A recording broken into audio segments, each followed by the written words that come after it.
Alors la question c'est qu'est-ce qu'il vous faut pour faire une bonne bulle de savon du coup? Du savon déjà. Il faut du savon.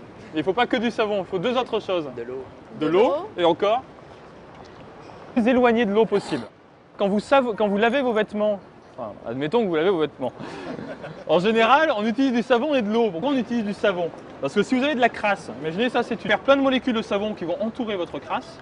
Une fois qu'elle est complètement entourée, il n'y a plus que les parties qui aiment l'eau qui sont autour, qui vont être emportées par l'eau, et ça permet de laver vos vêtements comme ça. Ah oui, d'accord. C'est bien. Du coup, emprisonner de l'air dans de l'air, séparé par une toute petite pellicule d'eau. C'est de l'eau qui est emprisonnée en fourchette, enfin en sandwich entre des têtes de savon qui viennent se mettre dans l'eau, qui emprisonnent l'eau, et les queues qui vont pousser le savon vers les trois. Bah c'est ça, il faut de l'eau, de l'air et du savon. Mais en bonne proportion du coup. Parce qu'on a tendance, quand ça marche pas très bien, à rajouter du savon. Mais si vous rajoutez trop de savon, ça veut dire pas assez d'eau. En gros, c'est beaucoup plus d'eau que de savon, à peu près 90% d'eau pour 10% de savon. Du savon. Quel savon? Il y a le savon de Marseille, il y a Pec Citron. C'est ça. Bah alors le pec citron, c'est pas bon Et parce du que gel vous douche. avez du citron dedans.